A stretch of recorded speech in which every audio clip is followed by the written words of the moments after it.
listen to Izzy Presley? Ooh, not if he was the last disc jockey on earth, honey. So you're bored, are you?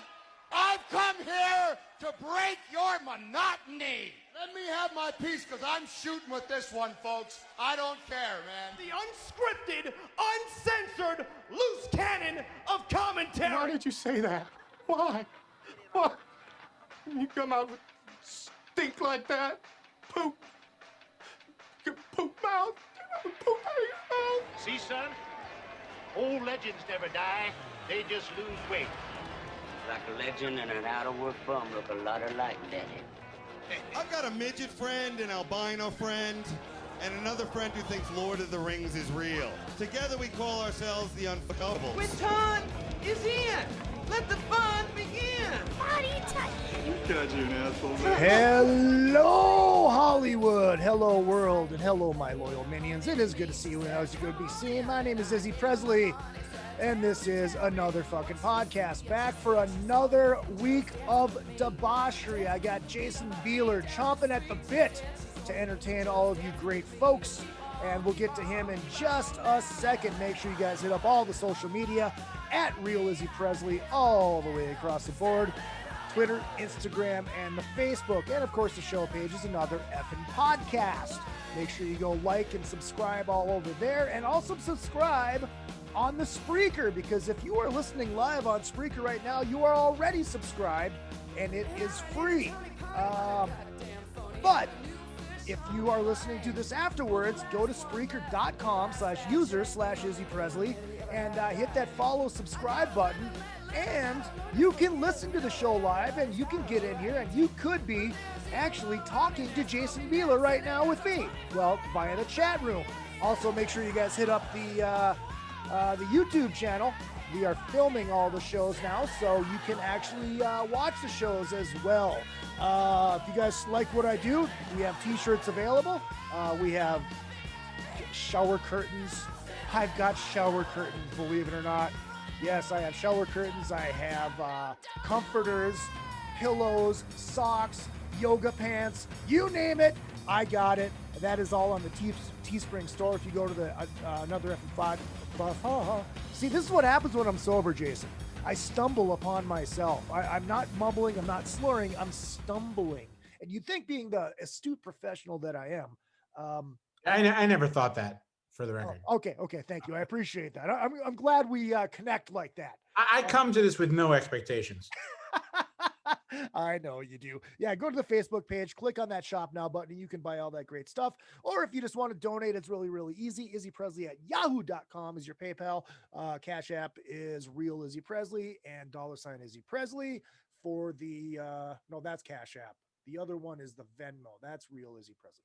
There we go. Ladies and gentlemen, after that long diatribe, I'm going to tell you this. Next week, the Drunken Summit returns. Chad Stewart said that we have to do this, so I guess we have to do it. We are revisiting the Kiss solo records. Yes, I know Eddie Trunk just did it, but we're gonna do it again because obviously my views have changed, and I'm gonna curious about your thoughts on this because I know you're a Kiss geek like us. Yes. The solo records, I have them in this order, and this changed.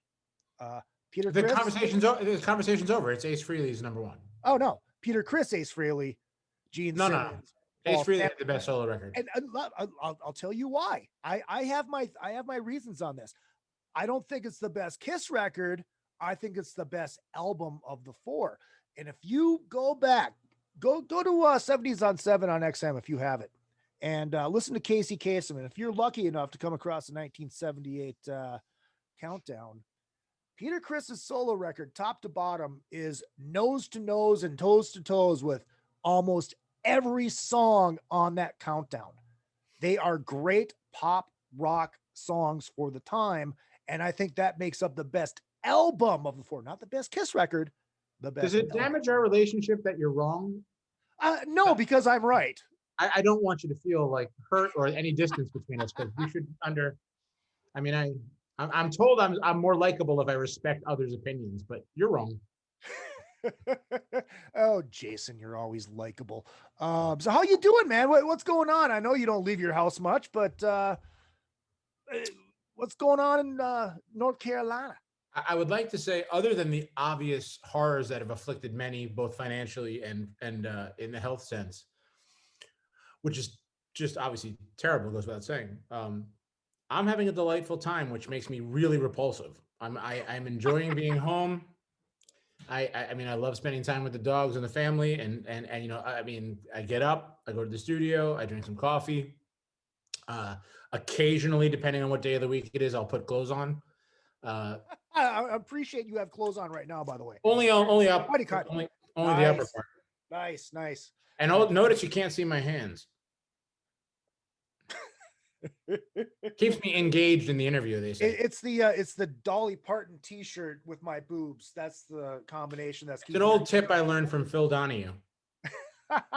Keep your hands out of occupied. Occupied. The way he put it. He was a classy guy, though. So right. Hockey's back. We got that going. We're gonna get into real shit in a little bit. And I want to let you know how much I love you, because I watched up to the second period of the Panthers versus Blackhawks, in case Mr. Moran is watching. I said, no, I'm not going to watch the third period because I'm going to come see my friend, even though it was a tie game 3-3. Ooh.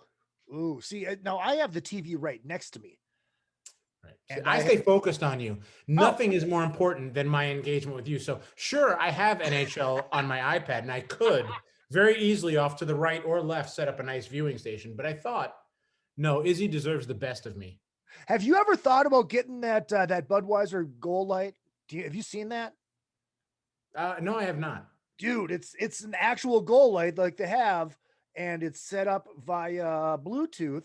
It's hooked up to your computer. Or and it goes off every time your team scores. It goes off, and it's so with the Panthers, that wouldn't be very often. Right. So, yeah. I think the custom is to say cheers before you pound something like that to me, or like acknowledge, you know. Yeah, but you have you got. I don't see any beverages going up and down. I'm thinking you do you. Right. Okay. Well, don't I feel like the fucking asshole? I think it's always customary when you invite a guest over to just pound drinks. Yeah, absolutely. If you got the man bun, you got the beer. Have you thought about getting into the? First of all, I'm gonna really take exception. I never had a man bun, ever. Really? I could have swore I've seen you with a man bun. No, it's a man sprout. It was a sprig. Oh yeah. It was one could say a highly placed sumo knot. Okay. But it was never the man bun. My good friend and brother Jeff Soto. Yes. Fully bunned it and embraced the bun. Perfect man bun. He can whip that motherfucker up in less than a second, and it is absolutely perfect. And at this point, I have such a wicked case of COVID head. I mean, there's shit going on that I don't even know if it's legal in most countries. Is that the longest it's been in a while? Yeah, probably, because I've just no reason to. Other than the potential of scaring off the Amazon Prime person, I have no care in the world. Mine's down to my nipples now. It's like the longest it's ever been. It's insanity. And that's just your chest hair. Yeah, actually, that is my chest hair because I'm ginger and you can't even see it, or the gray stuff that is. It's a good look. I don't care what fashion people say. Right. What have you been getting into anything musically other than what you have been writing and recording during this time? Just being creative in general, man. I mean, like my days consist of coming downstairs, like getting some coffee, hitting the studio, and experimenting. So it's kind of just what I would normally do under any circumstances. I wouldn't say anything new. I've been playing a lot, just working on music, which is a good. Every day that I can do that is a good day. We're going to get into the record in the second part of the show, but I mean, I was kind of surprised because you've been doing a lot of, doing a lot of acoustic stuff up until then. I was kind of surprised that maybe you were going to go down the acoustic route for the record. Well, I am known as the national treasure of the singer-songwriter set. Yes. Did I say that out loud? Okay, you can cut that out later. No.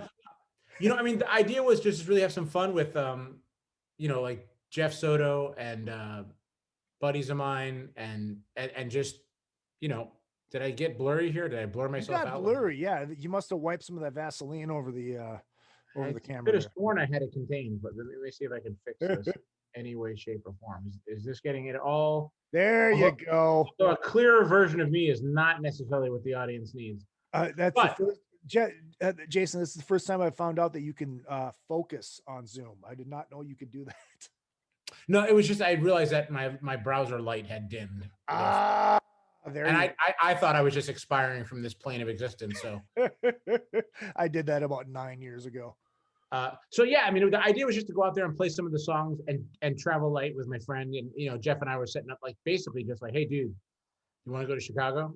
You want to go to New York? You know, you want to go to Vegas? And we would go and do these amazingly fun shows. And truth be told, it's really like a poor man's way to get into comedy because we could try jokes, and then when they sucked, we could go into a song and people weren't there. They didn't buy the ticket per se to see the Jeff and Jason comedy show. Right. So, and, but the addiction that came from that, which is really not a healthy one, was that I started getting really addicted to awkward silences in the crowd. Like I got really like into making references that were so obscure that when I could look out across a sea of a few hundred people and see them all like thoroughly confused, I was having the greatest night of my life. And like the whole reward was like the one person who maybe caught the reference, like at a table 9 off to the side, like where I could catch that eye and go like, and he was like, which is not really the way to become successful in show business, to alienate 90% of your crowd. Right. But look, I mean, I have some experience doing stand-up comedy. I don't know if you knew that or not, but I actually, of course, I do stand-up. And it's always the right crowd at the right time. It's so weird. It's like, because I've been working on this joke and I think I gave it to Don Jameson, but I'm not sure if I did. I'll just give you kind of the gist of it. Yeah. This is actually a true story. So I was at my buddy Mike Dawson's house from the Corolla show. I'm a name dropper too, by the way. I'll do that every now and then. And there was this gal there and she was telling us about how, I mean, look, it's the plow. The plow is the reason that women are held back. And we're like, what the fuck are you talking about? Oh no, because the plow was so heavy that men had to push it and women had to go into the house and take care of the kids and cook and clean. And she's going down this whole diatribe of that's the reason about male supremacy and yada, yada, yada. And all I can think is, and it started with Jethro Tull, because that's what the plow was named after, right? So all I can think this whole time is, you mean to tell me that if Jethro Tull would never have invented the plow, that Metallica would have won a Grammy in 1988? You got to have the right crowd for that. You got to go deep for that. That's a specific. Yeah. And I think that's why I gave it to Jameson, because that's his crowd. That's massive at like Jethro Tullcon and the smoked salmon fishery organization. Right. Except Don could actually massage it and turn it into a good joke. No, I mean, I tell you, man, I have such respect for that. And Jeff and I both say this now. I mean, as nice as it is to play a song that people respond to and sing along with, and not to negate the wonders of that beauty. Yeah. Improvising in the moment, because being a comedian and writing a joke is different than just being an ass, like I consider myself. Right. I am an ass who occasionally will say something funny. That's not, and I could never sit there and write something and then like read that funny every night. Yeah, I think you could. I really think you could. But the joys of reading a room and just saying something insane and having it work is better than playing a song people like. Yeah, I know. Well, plus people have heard the song. Plus, most people don't like the songs I play anyway. So if you're grading my comedy on a curve, I'm basically I'm Jerry Lewis and that if you grade on that curve. Have you gotten the itch to actually do stand-up comedy without a guitar? No. Really? I really like doing what I do. I mean, so it is all improvised for the most part. Right. So I love being in a room with people, seeing someone's face, seeing a reaction, and just nonsense comes to mind. But I also appreciate that music. Like I really like creating music that way. Like I don't like to plan things out. I like to jam with musicians.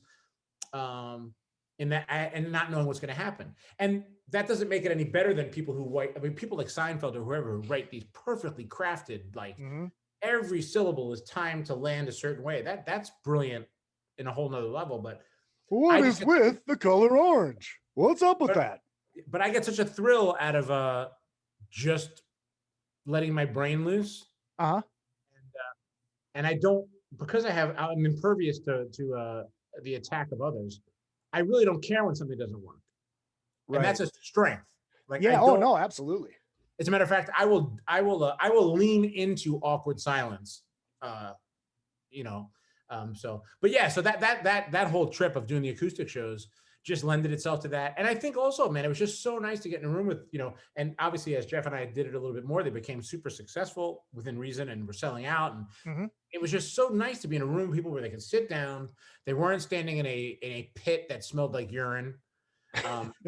Right. They were drinking wonderful cocktails, ordering food.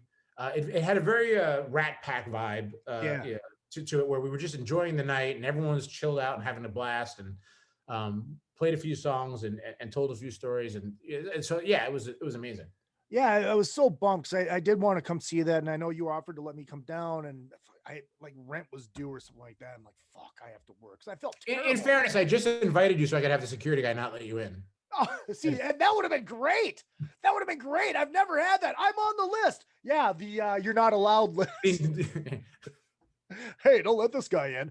Let's talk about. And you get the little mag light in your face. Yeah. Yep. Let's talk about your relationship with Jeff and how it started. We never got into this last time. Is this going to get into sex? Because I'm not prepared for that.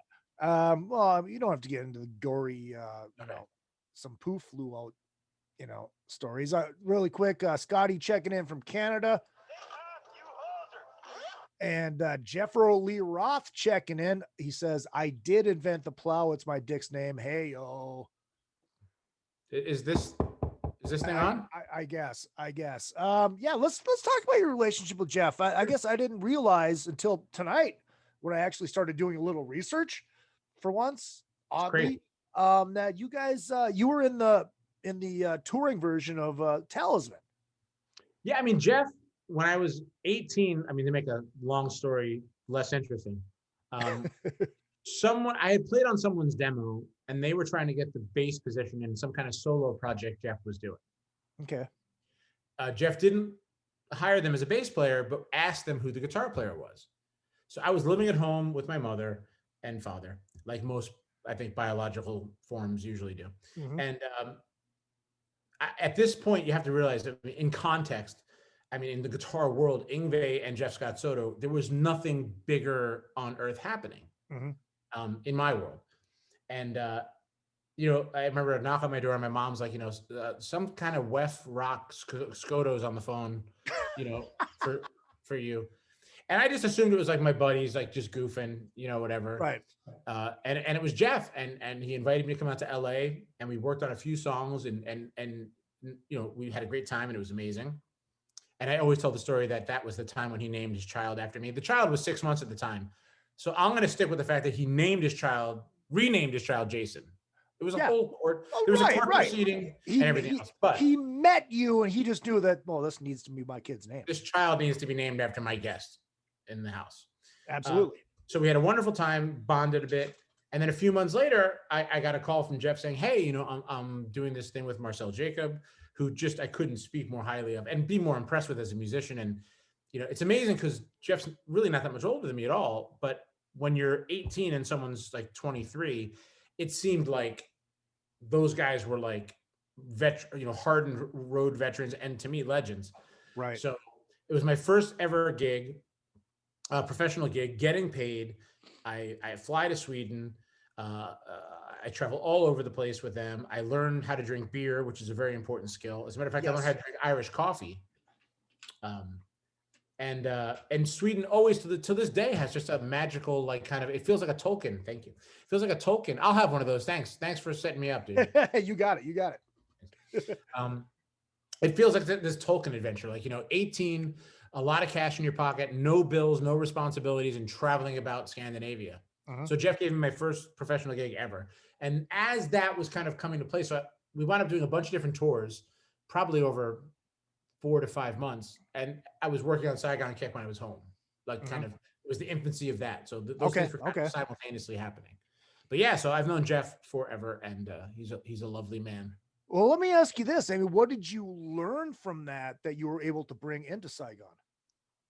I mean, Marcel, I always equate Jeff and Marcel to being a lot like the Whiplash movie. You know, like I was so intimidated by Marcel's brilliance, and Jeff obviously as well, but Marcel specifically was this amazing bass player. And so I remember showing up, and I used to learn everything by ear. So I had learned everything he wanted me to learn by ear, and I show up in rehearsal, and it's my first night, and I'm playing, and Marcel was never very like, you know, free with compliments. You know, he was very like, you know, okay. Right. You know, that was like, that's great. That's as good as it was going to get. And at one point he leans over to me and he goes, okay, on the second song we're doing, you're playing a Frixolydian ninth. And I'd really appreciated it if you could do that as a, you know, diminished, you know, quadrant or whatever.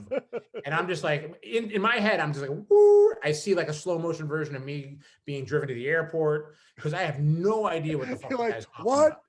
Like, what? I had learned everything by ear at that point. And so I was like, yeah, got it. No problem.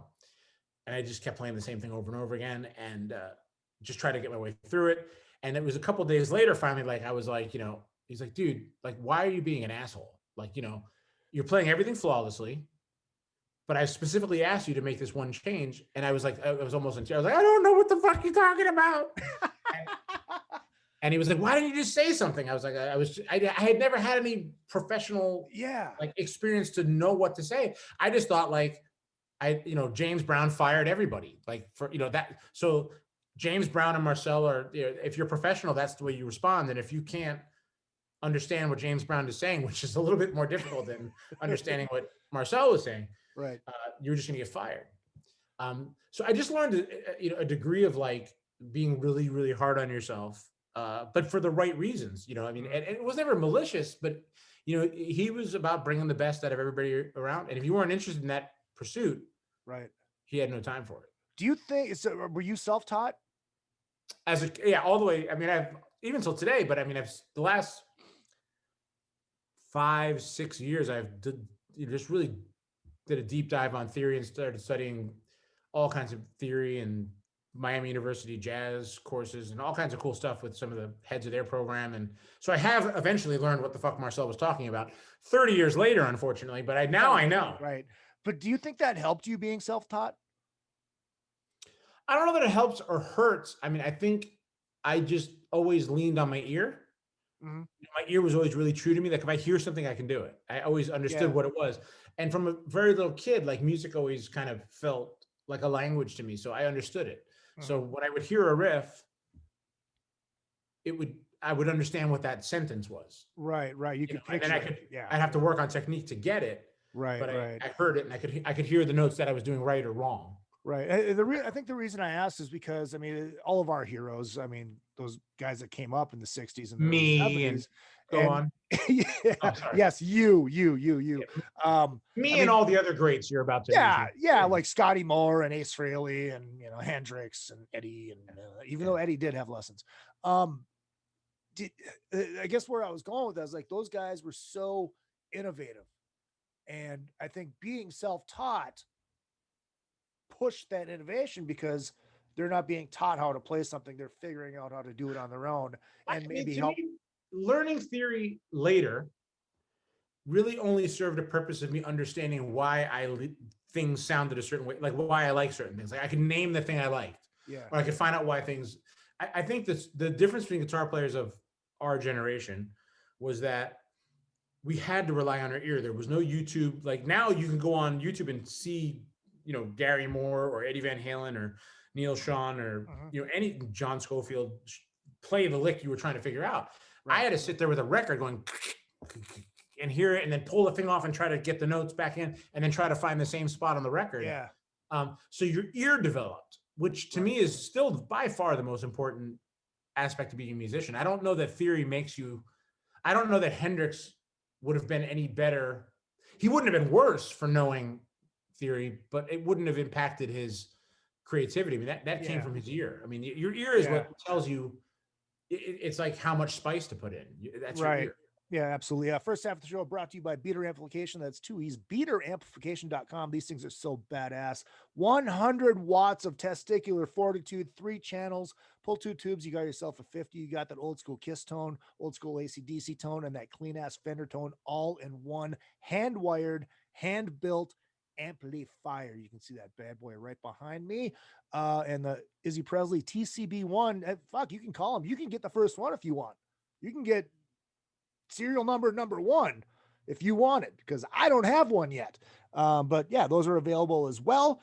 And our good friends over at Mackie, you want to get into home recording, you want to get into podcasting, a very affordable way with Mackie, MACKIE.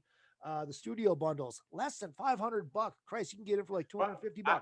I don't want to interrupt your pitch, but at the end of Mackie, you went full Johnny Carson. I did? Yeah. Mackie? Yeah, there was it was really fantastic. That is weird and wild stuff. I did not know. It was really fantastic. Yes. Yeah. Hit them up. Mackie.com. MACKIE. There it is. IE. There we go. Hit them up on Facebook and hit Bieler up on Facebook as well. 2 E's. Guitar, dude, like in your era. Because I mean, what Saigon came out in what, late 80s? Was it late? No, 80s? our first record came out in 91. Okay, 91. Yeah, that late 80s, early 90s. No, 91. Right. Who were your gods at that time, guitar wise? I mean, growing up, I'll just give you a brief recap. But I mean, when I was a little kid, I remember my parents having 8 tracks of like Meet the Beatles and The Fifth Dimension and that kind of stuff. And then I remember obviously the impact of Eddie Van Halen and Randy Rhoads were massive. But my guys, like I always loved the melody. Like to me, like the guys that could do cool shit over amazing songs were way more impressive to me than guys that could do cool shit without great songs. Right. And today I think we have a plethora of guys on the web that play at light speed over nothingness that I could give a shit less about. It's amazing, whatever you're doing. Yeah. But so Gilmour and even Neil Sean's melodies and John Scofield and I could just go down the list of those guys. I'm just like, it's always like to me like a page. Even the song was this vehicle for any kind of great soloing thing. Without that, I just don't have as much interest. I'm not like a guitar player to the point where I give a shit that you can play really well over nothing. Right. Are you? Yeah. Are you more of a fan of the guys that, I mean, like the Fraley and the Pages that can do more with one note than fucking all these guys that sounds like an angry bee? Or you like down the middle? I appreciate like a technical virtuoso. Like even going, I mean, I think something people mistake about even like someone the much maligned Yngwie. Yeah. He's a badass. Like his notes, his vibrato, his ability. Granted, sometimes it gets lost in the fury and flurry of what he does. But like I was actually going back to that time when I was with Talisman. I remember being in an apartment and Yngwie had come over to hang out with Marcel and Jeff at this and he picked up a guitar and there was some kind of jam taking place and they were doing these Hendrix things. And I was like, I could not believe what he was doing. Right. Like, I mean, his ability. So it's not just you have to be slow but there's just gotta be something real going on to me. Like, and you got to mean what you're doing.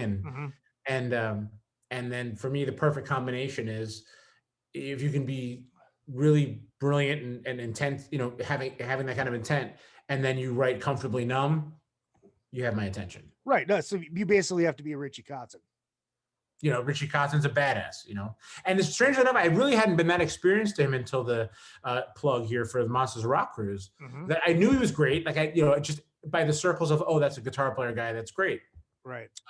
But seeing him live, and the funny thing about his guitar playing, which really doesn't need to be discussed very much, but I was almost more impressed with his singing and his ability to kind of strike this Prince / Cornell hybrid. Yeah. That to me was, and obviously then the combination of his playing was what I found really compelling, and obviously he's a great player. I mean, there's a billion great players, Yes. Well, and then on top of it, you have the songwriting ability too. It's just insanity. If you don't write songs, you're not getting invited to my dinner party. That doesn't mean you don't have a valid life. Right. It doesn't mean you can't go on to great things. Just in terms of coming to the Bieler household, you're not getting invited if it's not based on the fact that you can write a song. Right. And I guess that's one of the things that worries me too. It's like you see all these kids, these 12, 13-year-old kids, playing their ass off on YouTube, but it's like, can they write a song? Well, it's also in the context of, can you play with other people? Yeah. Can you write a song? I mean, that's the one thing I worry about, because if your goal is to be the most technically proficient guitar player in the world, I assure you there's a 3-year-old in Guam that is better than you. Yep. And trust me, right now. I know that. I know that. So that to me is a pursuit, that is just not worth going down. Right. Hey, Jason, let's do this. Let's take a short little break. We'll come back and we'll finish this convo. Then we'll get into the record. Yeah, man, for sure. All right, cool. Let me hit this really quick. It is, let's take a short little break here. We'll be back in 2 and 2. It's another fucking podcast. Vinny Tortorich here. Hey man, if you're a fan of Izzy, you might be a fan of me too. I'm the guy that gets people to lose a lot of weight. I have something free for you guys. This is no clickbait. Just go to vinnytortorich.com and there's a big banner. It's a free PDF, how to lose weight. It's an intro guide to NSNG at vinnytortorich.com. Go check it out exclusively for anyone who listens to Izzy Presley. Thank you.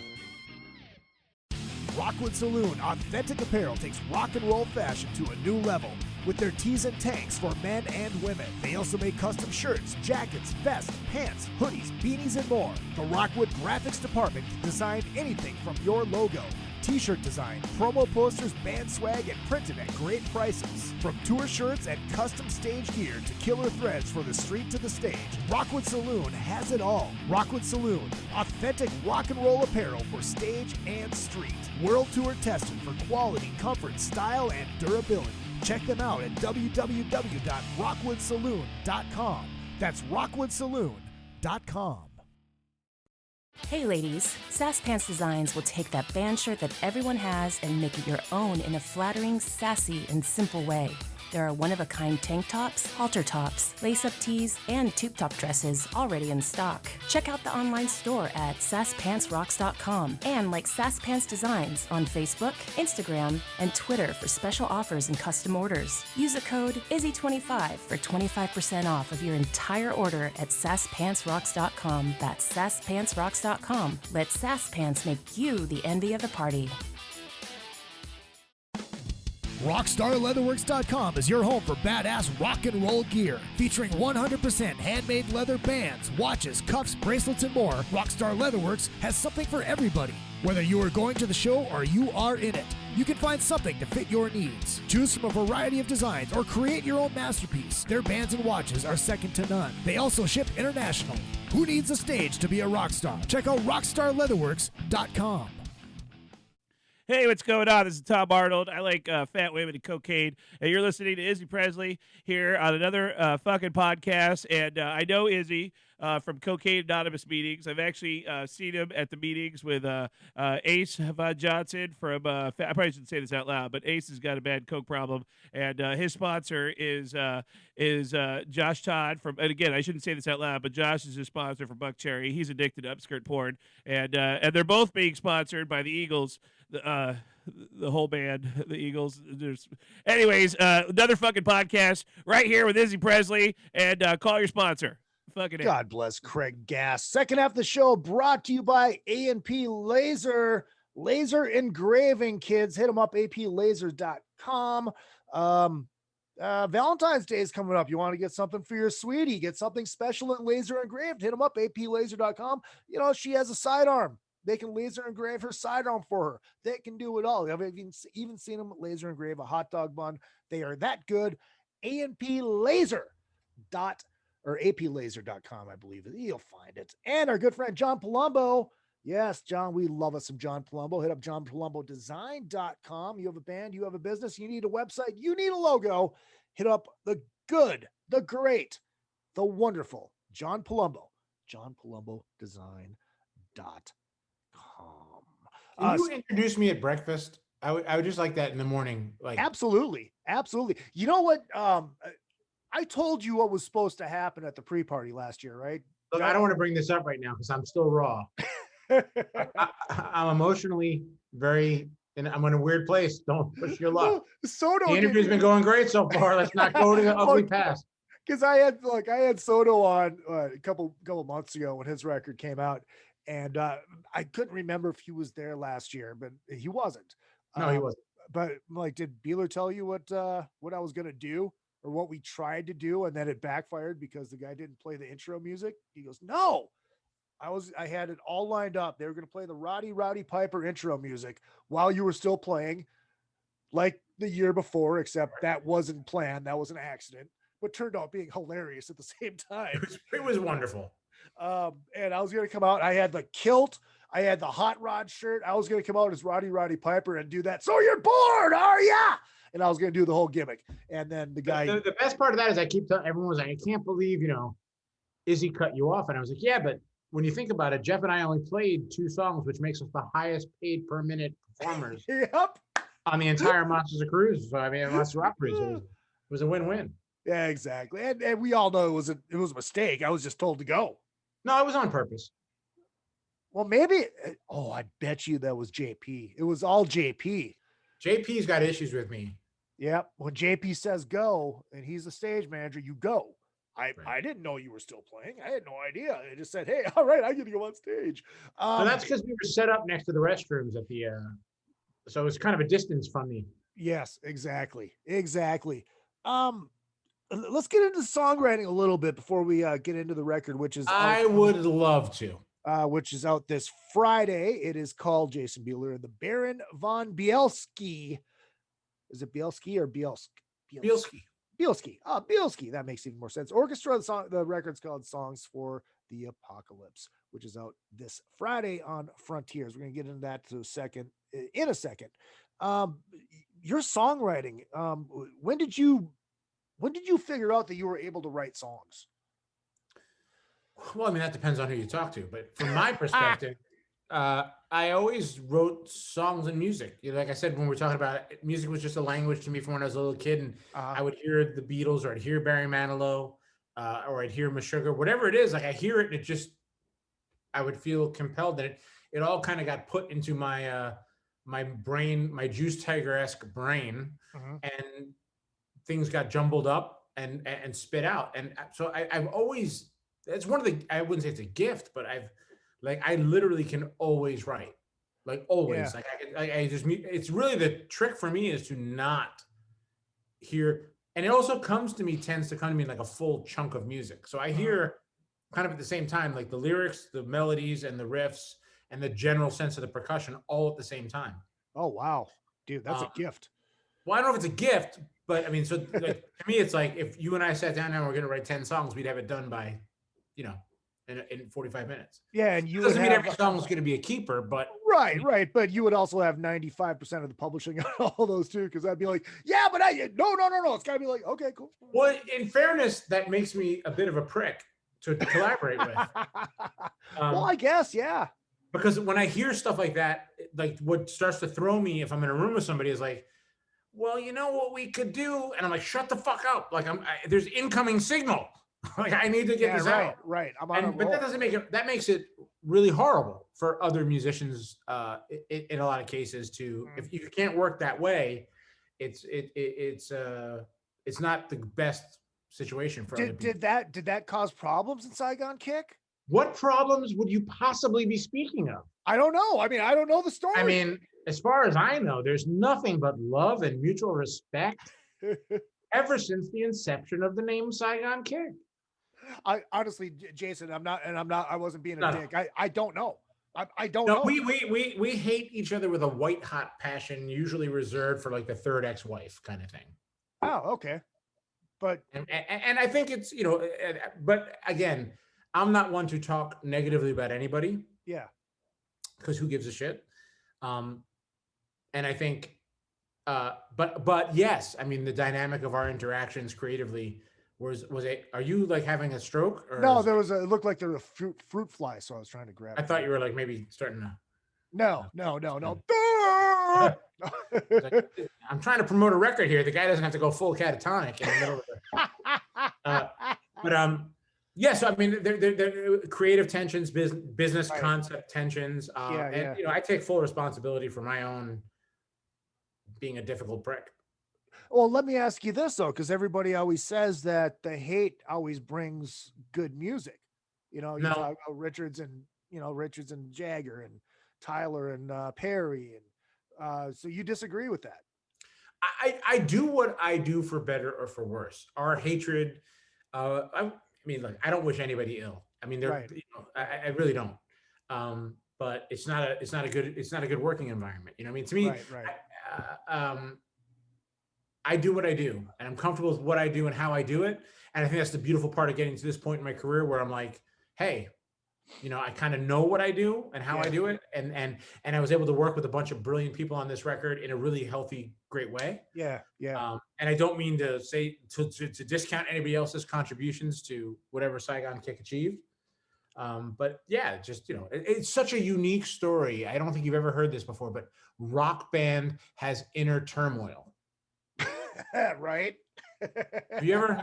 No, but this is a first, man. This is I feel like breaking news. Well, let me ask you this. This is the last question before we move on to the record, which is out this Friday, and it's called Songs for the Apocalypse on Frontier Records, and I highly suggest ordering it. You guys did the Monsters of Rock cruise a couple years ago. Was that difficult? Was it tough to get everybody together to do it? It was nice to kind of have this brief rekindling where we didn't kill each other.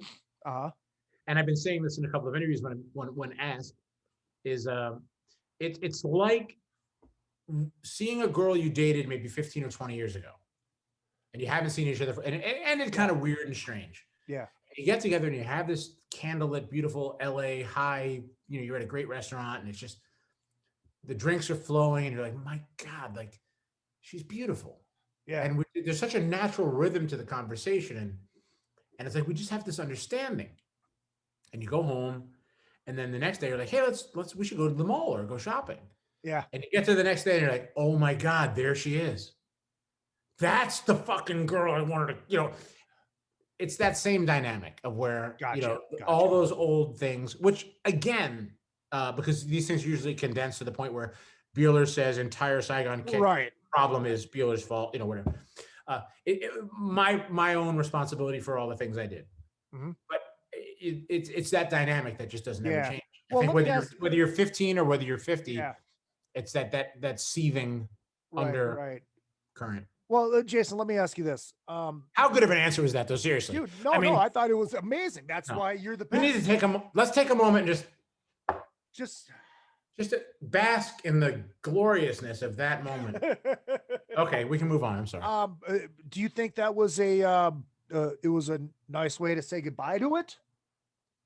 No, because we still now have a tremendous amount of boiling hot hate for each other. Not so much me against anybody else. Right. No. I just meant the band. I mean, just to kind of put it away. No. Oh, okay.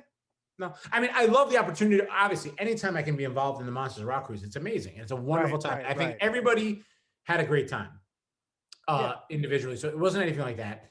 But where I'm at now is just like, I kind of always go back to, I'm friends with Scotty, social with Scotty from Skid Row, and I'm social with Sebastian. I mean, he's been nothing but lovely to me. So I have no personal vendetta. Dude, I fucking love you. So, but I get both points of it, where it's like, as a fan, like, I don't give a shit what your problems are. I just want to see Skid Row. Right. As a human being who wants to live a life, like, I fully understand them going like, look, life is too short, man. I don't want to deal with that.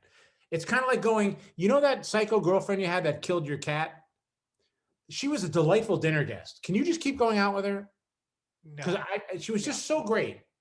I just thought she was great. When we would all get together as couples, I don't care that your life was a personal hell, but man, was she a delight. Yeah, I would just want to see you, dude. I just want to see you two together when we're at dinner drinking wine. Fantastic. Dude, we're just talking about Kiss here. It's top-notch comedy. But anyway, so I mean, on both of their parts, and again, I don't have any side to pick. Right. So I get it as a fan, and then I also get it as a human being that wants to live a happy, semi-healthy life. Yeah, no, dude, I totally get it. The album is out on Friday. Jason Bieler and the Baron von Bielski Orchestra, not named after the Baron von Raschke Orchestra.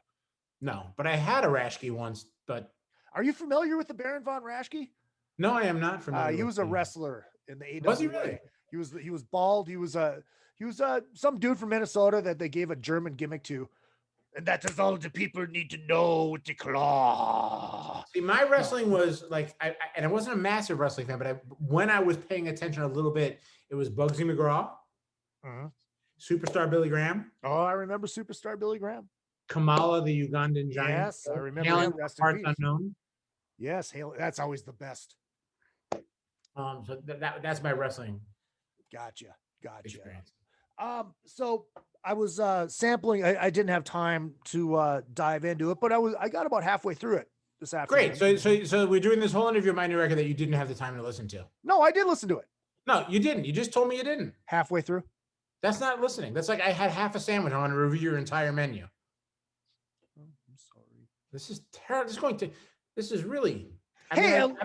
Jason, at least why don't you just interrupt my next show and we can call it quits? I'm listening to this record. I'm like, dude, this just sounds like Saigon Kick. But then I hear the prog stuff in there too. The vocals. It's very Saigon-y. It really is, but it's very proggy at the same time. Were you a big prog guy coming up? I have no idea. I never listened to any prog as a child. I did wind up about a year ago going out to LA every other month, and I got a chance to work with a friend of mine, with Jonathan Mover, legendary drummer, played with Joe Satriani, played with Aretha Franklin, played with Mick Jagger. He called me up and said, "Hey, I'm putting together this prog project, and I would like it if you'd come out to LA and play it." So I was like, "Jonathan, anytime I get a chance to play with you, it's a treat." Like even Genesis to me was Phil Collins. Like I never heard the old prog stuff. Yeah. He's like, "Well, here, send me a bunch of stuff." So I spent like the last year listening to for the first time, like King Crimson, the old Genesis, Bill Bruford, all, and I got to play with these brilliant musicians, Ryo Okamoto from Spock's Beard, Michael Sadler from Saga, Matt Dorsey, a brilliant bass player, singer. So a lot of the guys that do the prog crews. And kind of absorbing that in a really unique way, because it was all new stuff. I mean, I was aware of King Crimson, but I'd never really heard it. And the old Genesis stuff, I like maybe Lamb Lies Down on Broadway with Gabriel, but like the real deep stuff, like the 15-minute odd time singer stuff, I didn't grow up listening to. Yeah. So I think in a weird way, like we discussed before, how everything kind of gets put in that blender. Some of the time signature stuff, some of that kind of adventurous stuff, and a newfound respect for that genre definitely was a factor in some of it. And in terms of the Saigon Harmony stuff, I mean, again, not taking credit for all of it, but I wrote a tremendous amount of that stuff and demoed a lot of those vocals. So I think that's always going to be part of the DNA I carry forward. Gotcha. The dual vocal thing, I always say, like, Jeff Scott Soto is a singer. Yeah. Hal LaTorre is a singer. These guys are singers. Like, while I wish I was a guy that could stand on stage like Sam Cooke or like Steve Perry or Dio and just belt out these powerful songs, I think what I have in lieu of that is a sound. Yeah. And some of my favorite guys are sound singers: Perry Farrell, Tom Waits, Bjork. These are people that don't necessarily I think they're all brilliant singers in their own right, but it's a sound more than a singer. Yeah. Like I don't think I would work on American Idol. Anyway, so that's kind of where there's obviously a bit of that Saigon Kick DNA is always going to probably be attached to anything I do. Yeah, no, absolutely. When you were, going back to that prog thing too, it's like, obviously having Bumblefoot playing on a song, the Bumble, he's deep into that, Yeah, I mean, look, to get to play with the people that I got to play with on this record, who are all friends over the years. So, you have Devin Townsend, genius. You have Bumblefoot. You have David Ellefson. You have Benji Webb from Skindred. You have Clint Lowry from Seven Dust. You have Kyle Sanders from Hell Yeah. You have Clay Cook from the Zach Brown Band. You have a guy named Kevin Scott, Andy Blacksugar, Edu Kominatu, Ricky Sanders. I know I'm missing somebody who's going to be terrible. There's so many musicians that I'm just a fan of what they do. Yeah. And that are brilliant. So it's not really so unique to have special guests on a record. What I'm most proud of is that my record has this world where the Zac Brown band guy plays with Bumblefoot. Yeah. Yeah. And Absolutely. works. Yeah. And seeing everybody be a mutual fan of each other. And Butch Walker, another Yeah. guy. Yeah. Fuck yeah, Butch Walker. How could you miss Butch Walker? So all these guys, they're all such amazing musicians and super talented writers. The opportunity to get to play with them and have them contribute to this record. Like my initial goal was like, hey, I'm going to do this record. I'll ask a bunch of people, and I'm sure like 2 or 3 will say yes, and the rest, due to the nature of life, will say, Bieler, go fuck yourself. Yeah. It turned out everybody instantly said yes, even to the point where like guys that I'd love to eventually do something. Like Corey Taylor was like, dude, let's do something. Oh wow. And hopefully eventually, do stuff with all these musicians I love. But they're so amazing, and it was such a great. Every time you exchange a file or an idea, you'd be like,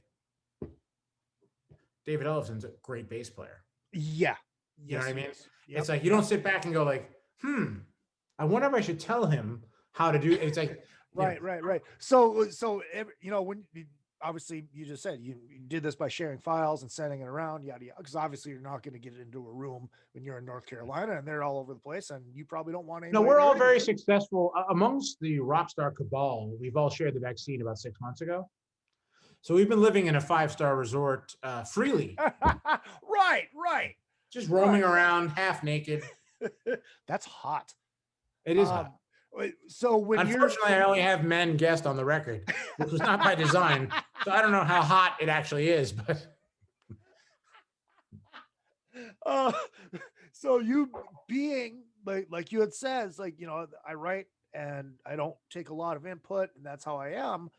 When you're sending the files off to these guys like David Ellison and Todd LaTorre and Bumblefoot and Soto, are you telling them what you want, or are you just saying, let's see what you got? One does not tell the mighty Bumble.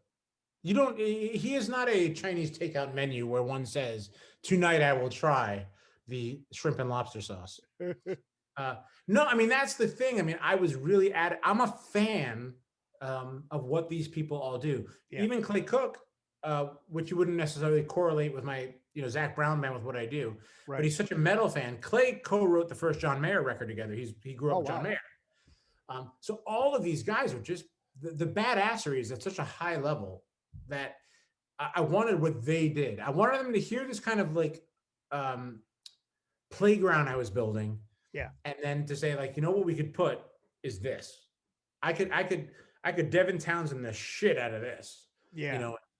There's no reason. I mean, like, why would you have David Ellison on your record and then say like, hey, could you play bass like this?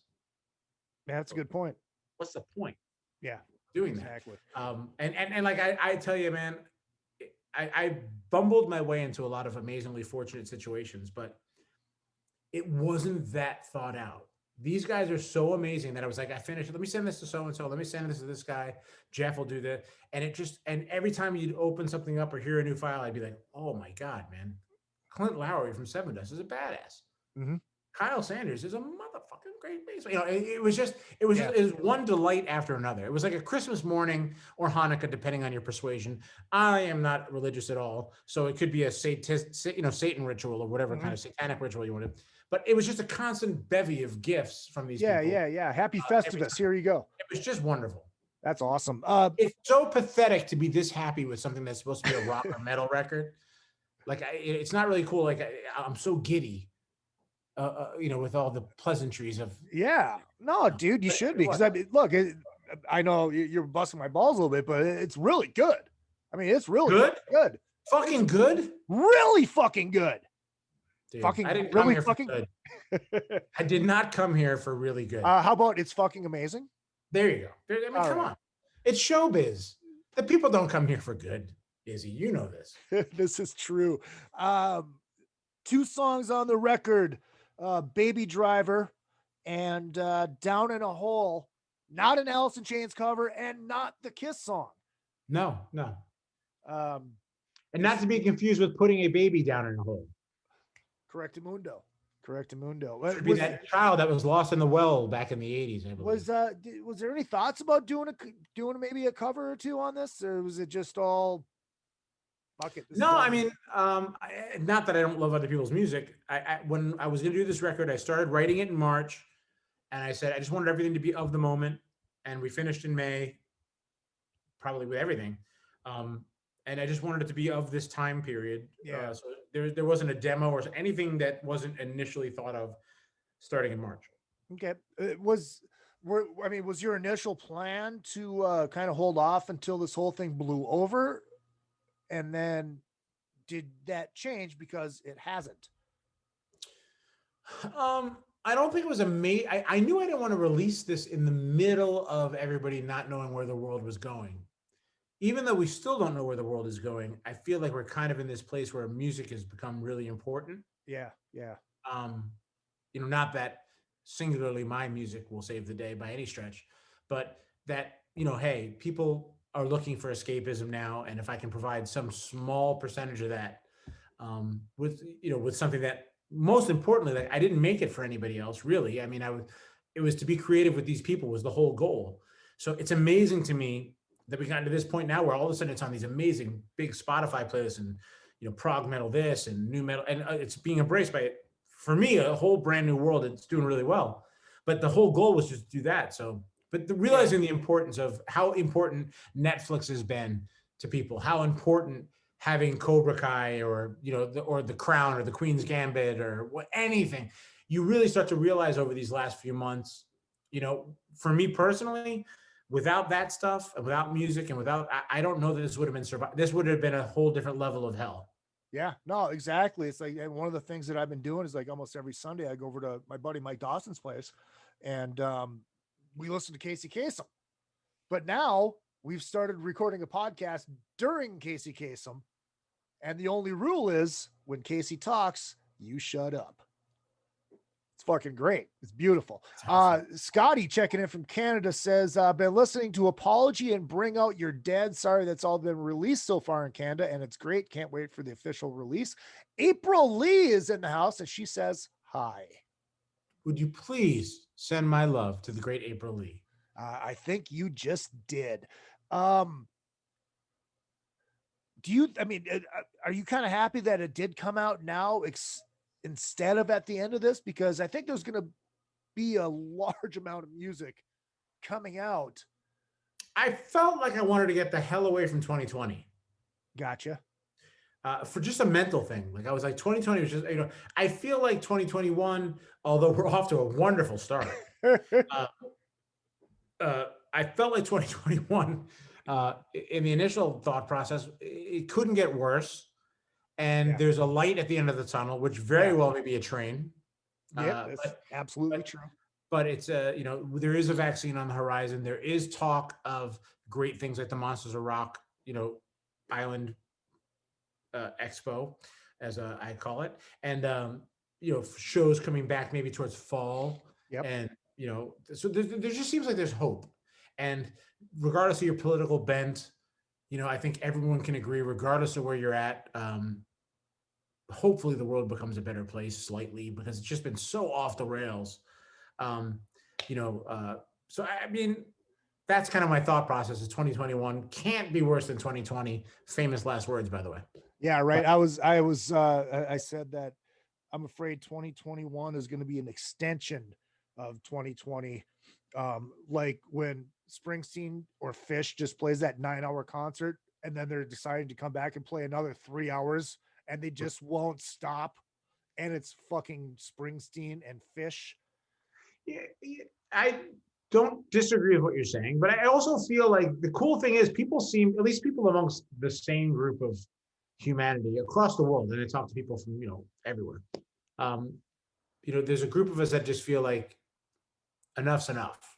Not to be spiritual, because I'm not spiritual, but just, fuck the hate, fuck all that bullshit, and let's just get back to wow, that's a fantastic. Did you say enough's enough, brother? Because it's all about the trim and cocaine, okay? This is a full service podcast, man. I have to tell you that. But yeah, so I'm just hoping we can get past all this bullshit and get back to a place where we can all get together and enjoy whatever we enjoy. And, you know, it's just enough. Frontiersmusic.com, I assume, is where you go to order the record. Can they order it through your website as well? I do not know if frontiersmusic.com has, I should be way more, you know, on top of the marketing of my own record. Through my website, through Facebook, there's a ton of links. It'll be on Amazon, Apple, Spotify, my sites. At Frontiers, there's a couple of wonderful web shops, both for the Europe and for the US. So you can get it just about anywhere you can get records. Is there going to be, is it going to be vinyl? Is it just going to be CD? Is it just There's a double vinyl that's out. Oh, nice. There's a CD, and then it's all the web file streaming kind of stuff. And, you know, well, I will be purchasing it. I will be buying it. I don't need you to purchase it. I need you to listen to it. Well, duh. You know, I don't want to tell you how to do your thing, but usually when you have a guest, I know. You watch the screener, so you can have a couple of witty references about the guest being on the show. Hey, at least I was honest with you, but I did listen. Who wants honesty? That's an excellent point. I fucking love you. Fucking love you. Just lie to me. Lie to me. What made you decide to go with Frontiers? And because you still have your record company with your brother? Yeah, absolutely. I mean, one, having your own record label, it's very difficult to scream at yourself when things go bad. Two, having our own label, I didn't want the appearance of, oh, now Bieler is going to pay attention to his own music and not ours. Gotcha. Valid point.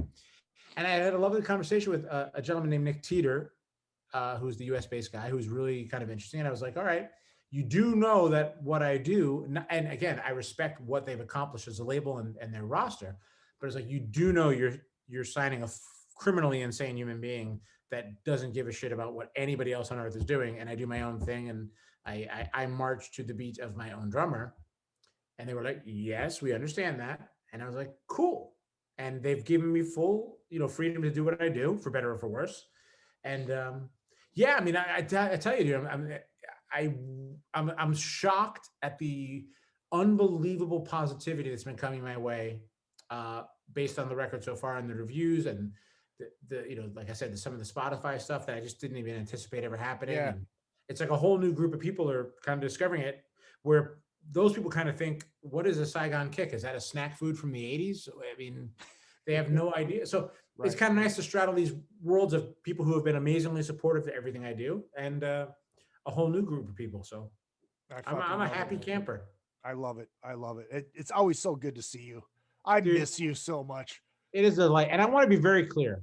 Our jousting verbally online is nothing more than my attempt to make people realize that I just so in love with you.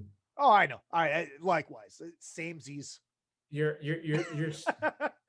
I promised myself I wouldn't cry.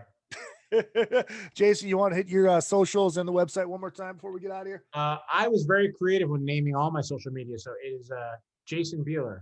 Almost everything. Yes. Who would have thought? Yeah, who would have thought? Who would have thunk? And all right, let me hit my Black Diamond outro music really quick. But before I say that, thank you so much, Izzy, for having me. Oh, dude. And all the support from not only you, all the people around you, and our group of friends that we all know.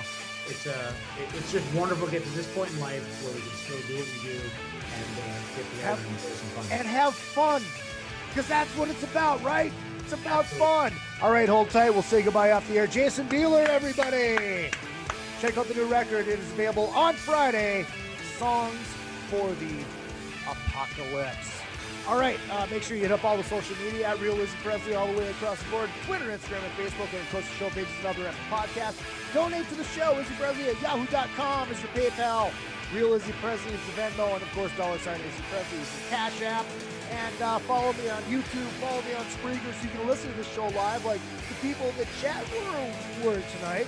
You can be doing that too. And in just a little bit, I'm going to run across the street to the store, and I'll come back, and I'm going to fire the room up again.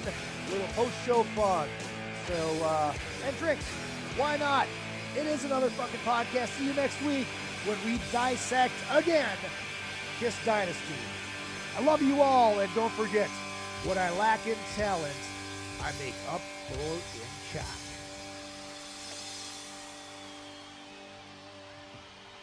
And we are done.